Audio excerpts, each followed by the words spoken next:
Oi pessoal, tudo bem? No episódio anterior, nós vimos que para atuar de forma dolosa, o sujeito tem que conhecer o risco da realização do fato típico. Ou seja, o elemento cognitivo do dolo é a ciência do risco, do perigo, da possibilidade de que, em decorrência da sua conduta, o fato típico possa se realizar. No dolo direto de primeiro grau, esse elemento volitivo é a intenção de realizar o fato típico. É o que o Código Penal descreve como querer o resultado. Mas não é esse o caso que nos interessa aqui. O que nos interessa é o elemento volitivo do dolo eventual, o que o Código Penal descreve como assumir o risco. E quem assume o risco não quer implementar o fato típico. Trata-se de uma outra relação volitiva. E existem duas formas de assumir o risco. A primeira forma de assumir o risco é aquela em que o sujeito é indiferente em relação ao fato típico. É a hipótese tratada na chamada fórmula de Frank, em que o sujeito não se importa com o fato. Ele realizaria a conduta mesmo que soubesse que o fato iria ocorrer. Ele não se importa com isso. Bem, isso explica a atitude do sujeito em relação ao fato em muitos casos, mas não em todos. Se nós considerarmos o exemplo do Jewel, ele poderia ter dirigido o carro sem se importar se estava transportando droga. Mas não é exatamente esse o caso. A atitude dele foi de contar com a sorte. E essa é a segunda forma de assumir o risco. É uma atitude similar à de quem faz uma aposta em um jogo de roleta russa. É a atitude de quem identifica um perigo e conta com a sorte para que não ocorra a consequência indesejada. Esse elemento volitivo do dolo é denominado como uma atitude de indiferença diante de um risco sério. E essa indiferença não é com o resultado.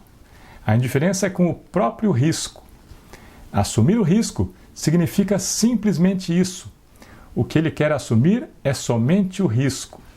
Ele não quer a realização do fato típico e nem é indiferente a essa realização.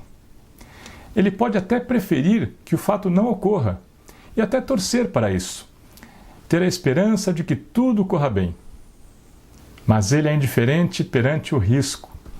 Não se importa em correr esse risco, apesar de saber que não controla os seus efeitos. Isso é relativamente comum em acidentes de trânsito. Quem realiza uma manobra perigosa, sabendo que não tem controle das consequências, assume esse risco.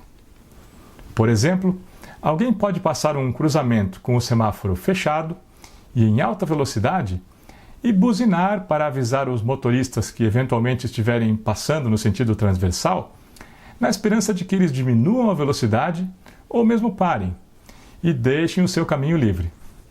Mas se isso não ocorrer, esse motorista não poderá evitar a colisão, porque ele não controla o risco.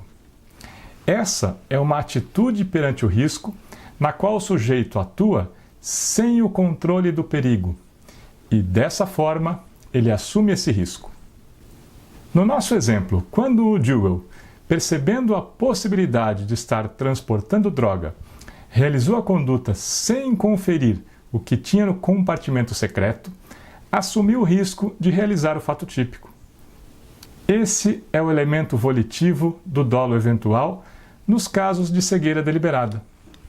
A assunção do risco, devido à atuação em um contexto em que a possibilidade de realização do fato típico foi identificada, mas cuja efetiva configuração do fato será aleatória para o sujeito.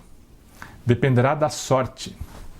Resumindo, o elemento volitivo do dolo eventual pode consistir em uma atitude de indiferença perante o risco, mesmo que o sujeito não seja indiferente em relação ao fato típico em si.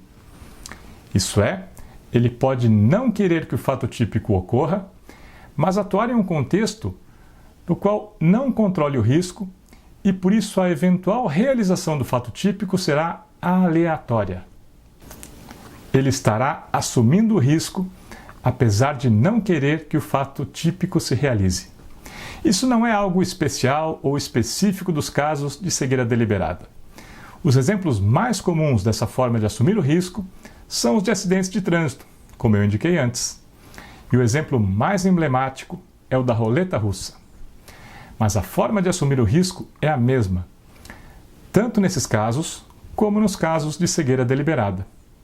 Isso é, atuar sabendo que o fato típico pode ocorrer e sem o controle sobre o risco desse fato típico se realizar. Bem, agora que já definimos o elemento cognitivo do dolo, o conhecimento do risco, e o elemento volitivo, a atitude diante do risco, vamos analisar mais alguns aspectos específicos dos casos de cegueira deliberada.